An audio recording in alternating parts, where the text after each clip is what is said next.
So today we're going to do all of chapter 9, verses 1 through 41. It's one big story.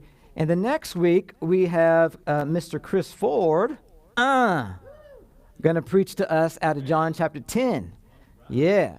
The boy's been in the kitchen, so he's got all the meats marinating, and he's going to come and feed us a nice dish out of the Word of God next week. So excited for that.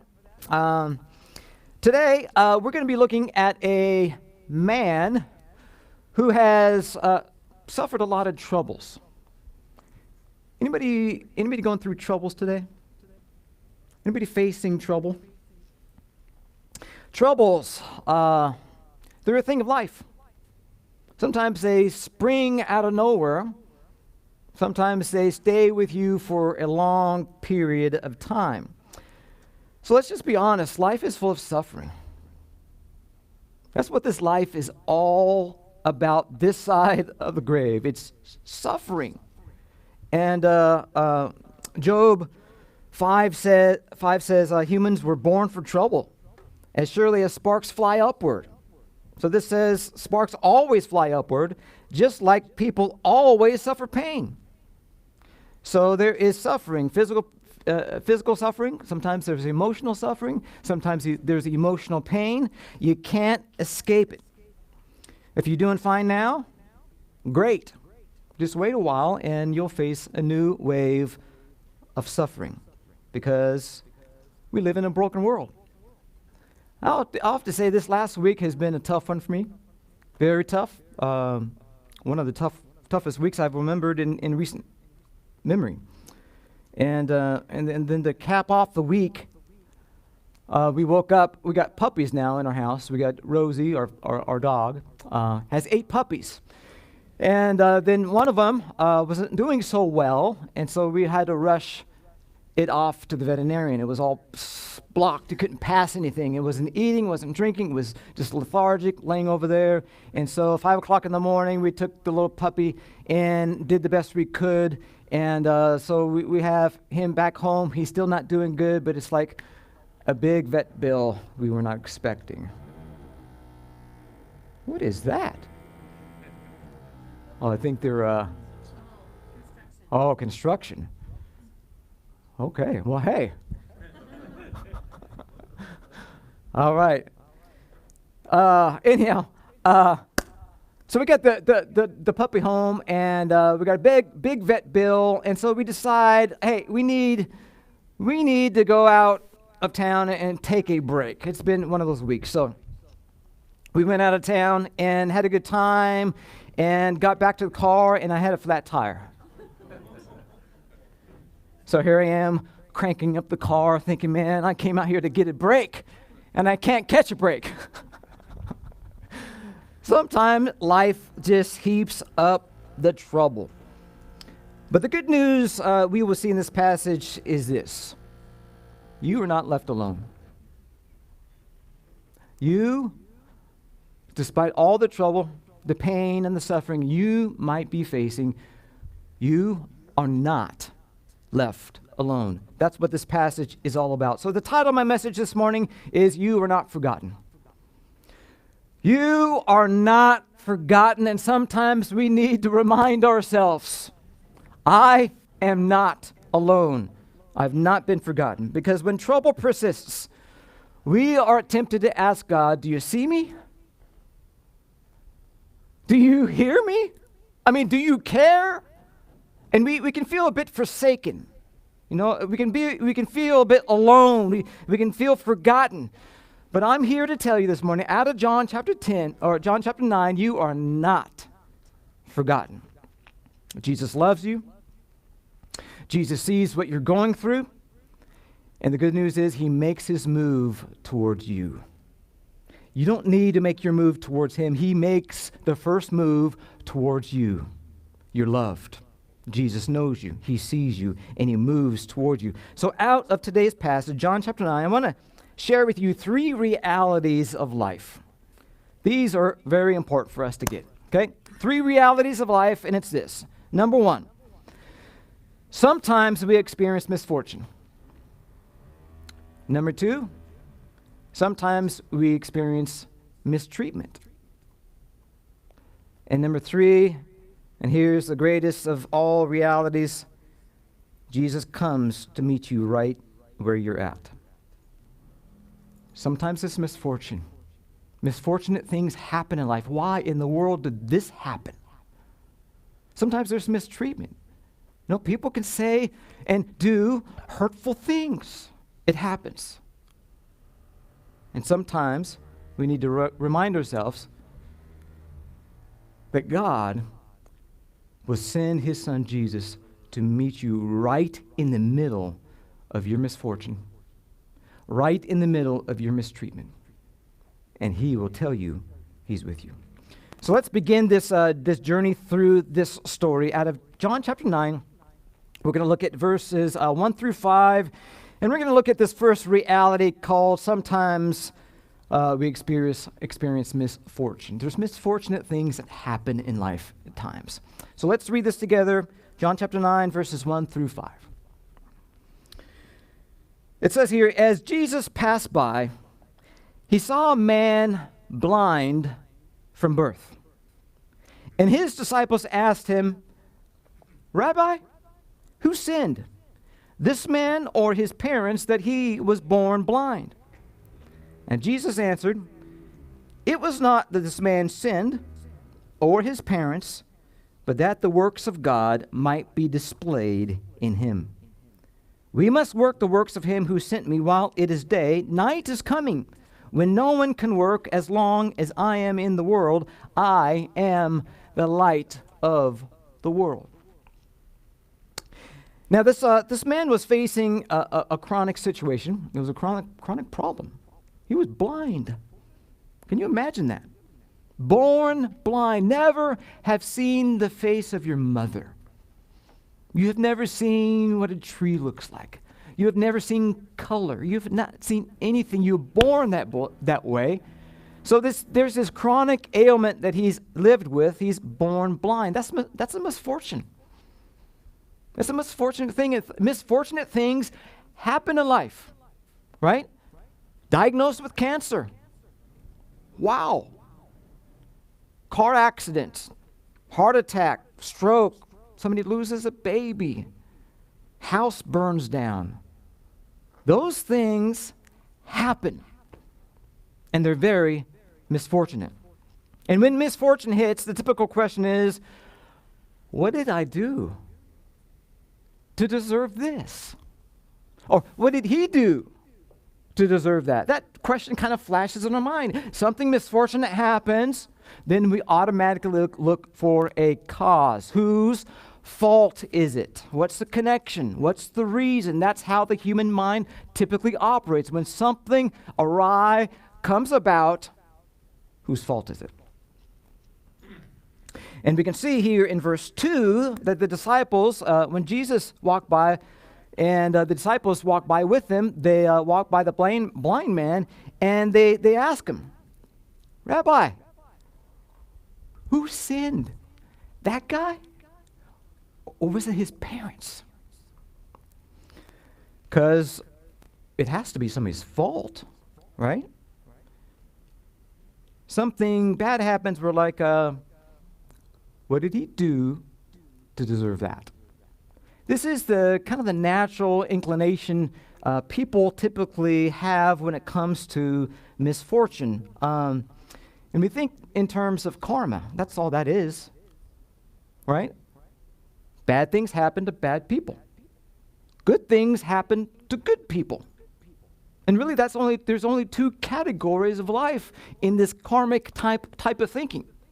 Bad things happen to bad people, good things happen to good people, and if you think about it, it's not very compassionate. Because when something bad happens, we automatically associate, well, something bad must be the cause of that bad occurrence. But if you look at the Bible, there's many biblical considerations for why we suffer, why we go through stuff, why misfortune sometimes hits. Sometimes it's sin. The Bible's clear on that. Sometimes there's consequences. You will reap what you sow. It's going to come back to you. So that's one of the considerations the Bible puts out there. But it's also, sometimes we live in a broken world. Sin has come in and has broken our bodies, has broken relationships. There's the way the weather works. I mean, there's storms and things like that. That's just a broken world. That's not associated necessarily with any sin. Personal sin, that is. Sometimes it's demonic attack. Sometimes suffering comes about because people are just, we wrestle not with flesh and blood, but against principalities and powers. There's things that press and come in and seep in, and sometimes we need to be aware that sometimes things will come at us because, there's a spiritual attack going on here. And we need to recognize it as such. People suffer at times not because they're ungodly, but because they're godly. Job, for instance. I mean, his friends were kind of thinking karma because, there's this bad stuff is happening. What did you do, Job? And so sometimes these things has happened because, hey, there's a spiritual attack. Especially if you stand for righteousness, especially if you stand for Christ, things are going to come your way. Sometimes it's because we're a victim. People are true victims at times. Crossing the street, somebody runs a red light, and they're drunk, and a pedestrian gets hit. Was there any problem with that? I think it was just he was a true victim. So sometimes that's the cause. Or sometimes suffering is just purely mysterious. And we don't know, nor will we ever know. But the question is typically, why? Working as a pastor, you deal with people, and that's the big question. When something really misfortunate happens, why? Why did God allow this? I mean, what is the point? What is the reason?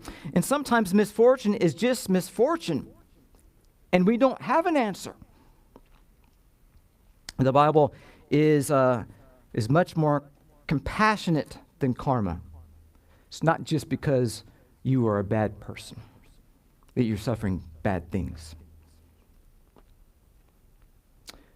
Maybe it's not, if a person goes through difficulty or pain, the compassionate thing is, considering the options the Bible puts out there, not to say, the guy's a bad person, but that maybe he's a broken person. Or maybe it's not because of sin, maybe it's just because of suffering, because we live in a broken world. But religious people, these disciples, just, don't allow people to be broken. They want people to be bad. There must be what did he do? Did he sin? Was it his parents? That's religiosity. So we need to allow misfortune to be what it is, and sometimes it just remains mysterious. We don't know why this is happening. But getting too introspective regarding suffering is never good. But our default question is why? Why? Why has misfortune found this man? Jesus provides an answer here in verse 3. And I love the answer. I'm sorry about this. Misfortunate event. Oh, help us, Jesus. Verse 3. Jesus says that the works of God, you want to know why? Here's why. That the works of God might be displayed in this man. I love that. Why is this happening? That the works of God might be put on full display. Why am I going through a misfortune in my life? Because this misfortune will serve as a display case for God's works. He's going to work it out. And it's going to put God on full display. I love it. See, the darker the room, the brighter the light. I can hold a real a bright flashlight in a bright room, and it's not going to make much of a difference, but you put it into a real dark, misfortunate room. God's work is put on full display. The tougher the problem, the more glorious the solution. The more lost the cause, the more stunning the salvation. That's just how God works. So if you want to ask why, maybe go there first. Hey, the works of God will be clearly seen. Sometimes he uses a dark canvas to paint a beautiful, bright picture. But you gotta darken the canvas in order for him to put his beautiful picture on display. Misfortune is really the potential for Jesus to do his thing. Misfortune is the potential for Jesus to do his thing, and he does it here in verse 6. Ezra, you want to go out there and tell them it's right here? Just go out there and let them know. Okay. Verse 6 through 8. This is Jesus doing his thing. Having said these things, he spit on the ground. Jesus spit on the ground and made mud with saliva. Is this not the man? Excuse me.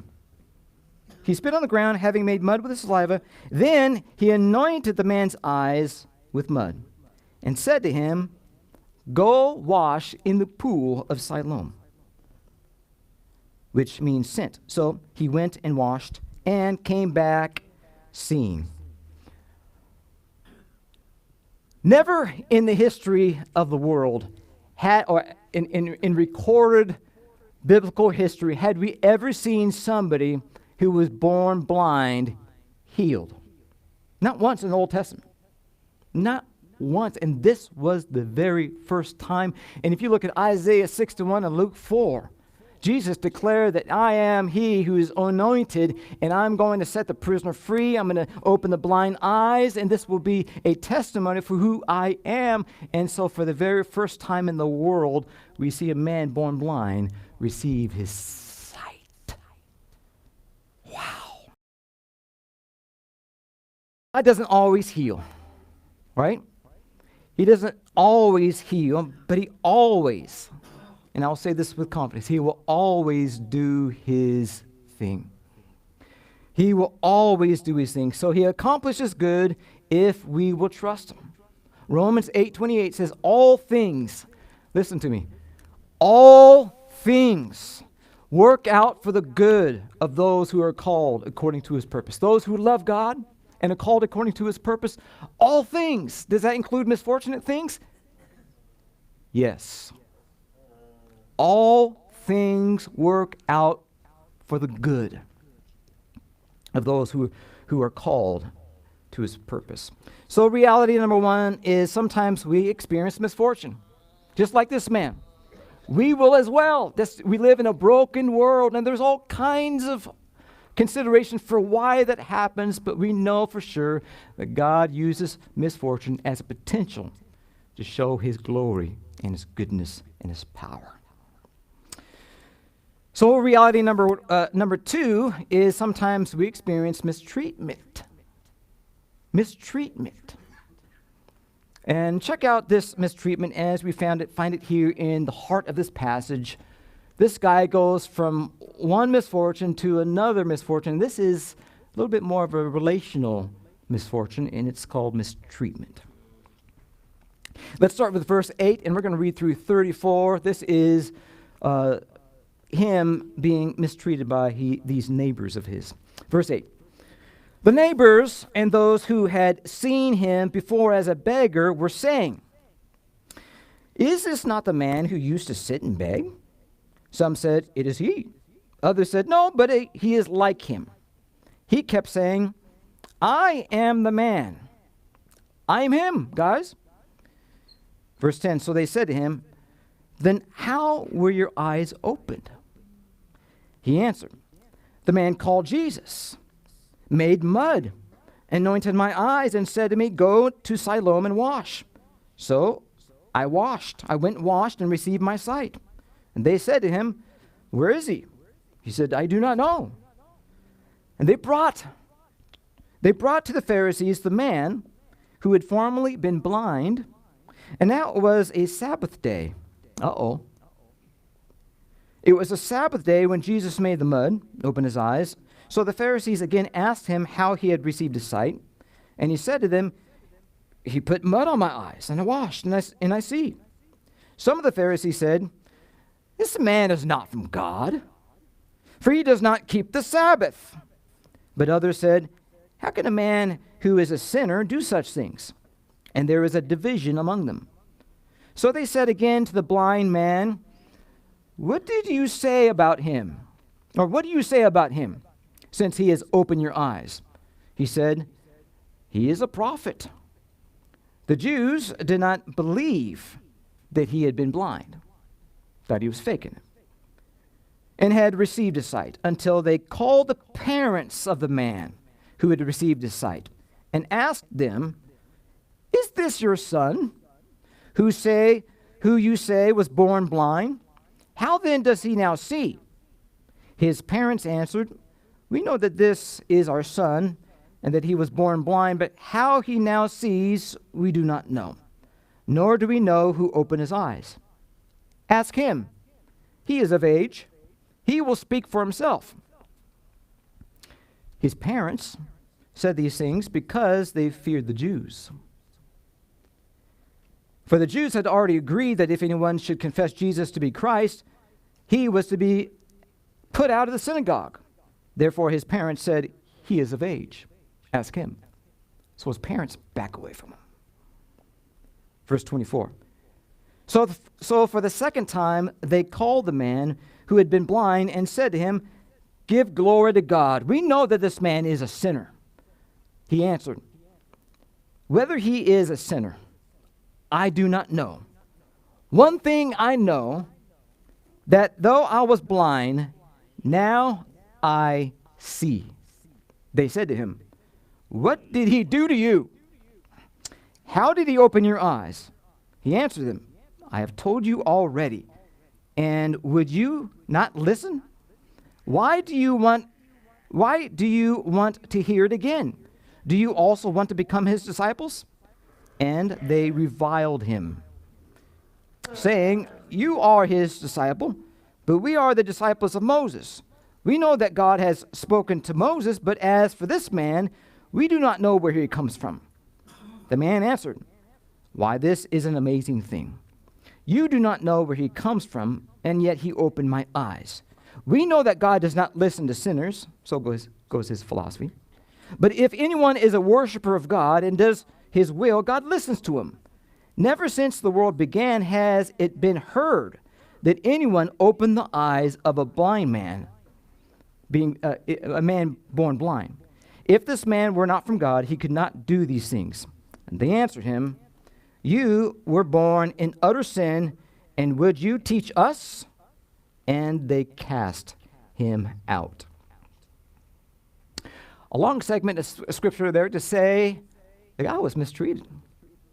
Mistreated by all the neighbors, mistreated by the rulers, mistreated by his family. His family backs away from him. And so they just go through this section. They haul him in, they interrogate him, they discredit him. His family backs away. They revile him, they discredit him, they cast him out, demoralized. It's interesting that even after the blessing of the healing, he had to face a whole nother kind of trouble. The trouble of mistreatment. He had first this physical trouble, now he has this relational trouble. And let me tell you, there's nothing in life more painful than relational pain. You can go through physical things, you can have misfortunate things happen, but if there's relational pain, relational suffering, I don't know if there is a more searing pain than that. Why are you doing this to me? Why are you saying this? Again, we're back to why. Why is this happening? What did I do to deserve this? And in this man's case, what's the answer? Nothing. He didn't do anything. He didn't do anything to be blind. He didn't do anything to get into this most fortunate situation. He didn't do anything but get healed, get a blessing, to be mistreated. What did he do? Nothing. Jesus said it. There is no sin that caused the misfortune of blindness. And there is no reason, as we can see here, for the mistreatment of people other than he received a blessing. He didn't do anything. Why? We don't know. Why do we face things? Misfortunate events, mistreatment by others? We don't know. And today, I'm not going to tell you what you got to do when you find yourself in a misfortunate situation. When you find yourself in the midst of mistreatment. I'm not going to tell you what you need to do. I'm only going to tell you what Jesus did. And what I believe he still does today. Despite the misfortune and despite the mistreatment, Jesus comes and finds you every time. Right in the midst of the misfortune, right in the midst of the mistreatment, he finds you. And look at verse 35 through 41. This is really the best part of the story. He received a sight, but this is even better than that. So here he is, just cast out, demoralized, rejected. Verse 35, Jesus heard. I think some of us need to hear that Jesus heard and he hears. He knows what you're going through. Jesus heard that they had cast him out. And having found him, he said, "Do you believe?" Do you believe? Do you believe that I am the Son of Man? And that Son of Man is a wonderful phrase pulled out of Daniel 7. Daniel 7 talks about how the clouds of heaven will bring one like a Son of Man to the Ancient of Days, who is God the Father, who sits on the throne. And the Son of Man, as we know him today as Jesus, would be presented the kingdom and the glory and the power, and all peoples, nations, and languages should serve him. This was an Old Testament phrase, a term for the actual Messiah who will rule and reign forever and ever. Do you believe that I am the Son of Man? He knew exactly what he was asking. Do you believe? Do you believe in the Son of Man? The man said, he answered, "Who is he, Lord? Who is he, sir, that I may believe in him?" Jesus said to him, "You have seen him, and it is he who is speaking to you." In verse 38, he said, "Lord, I believe. I believe." And he worshiped him. He worshiped him. He worshiped him. Jesus said to everybody else, "For judgment I came into the world, that those who do not see may see, and those who see may become blind." Some of the Pharisees near to him said to him, "Are we also blind?" Jesus said to them, "If you were blind, you would have no guilt. But now that you say we see, your guilt remains." Are you talking about us, Jesus? Yes, I'm talking about you. If the shoe fits, wear it. That's what he's saying. But the man, I love the man. Do you believe in the Son of Man? "Yes, Lord, I believe." And he worshiped him. Verse 38, I believe, is really the crux of the whole book. John wrote these things so that you would believe in the Son of Man. Do you believe today? Do you believe in the Son of Man? Because if you do, you have Acts 16:31 It says, believe in the Lord Jesus and you will be saved. It's as simple as that. If you believe in the Son of Man, you have the gift of everlasting life. That's the gospel. Do you believe? You have the gift of everlasting life, and that's Jesus himself. We entitled the series, Lock It Down. For texts like passages like this, for opportunities in life like this, when you're in the midst of something, do you believe? You can reckon on the fact that you have been saved, your soul has been saved because of your sheer faith, just in the belief that you've put in Jesus. And that's called locking it down. You have locked it down. But how do you keep locking it down? And that's what comes next. This text says, Lord, I believe. This man said, Lord, I believe, and he worshiped him. He worshiped him. He worshiped Jesus. Do you know, does this mean that this guy, pulled out a guitar and started worshiping and singing songs? No. That's not what this means. Certainly there is such a thing called musical worship, and we love to gather, and we love to sing songs, and we love to praise Jesus, and that is a form of worship, right? But that's not the essence. That's not the catch-all of what worship is.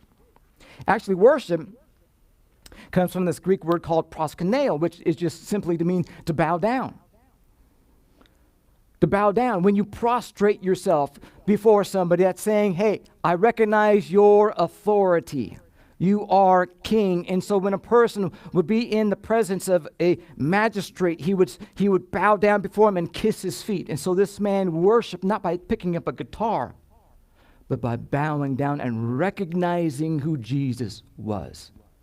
He's King of the world. And so when we worship, it's basically us bowing our will to the will of another. Bowing my desires to the desires of another. Surrendering and submitting myself to the dictates of another, saying, hey, I belong to you. That's what worship is. I don't live for myself.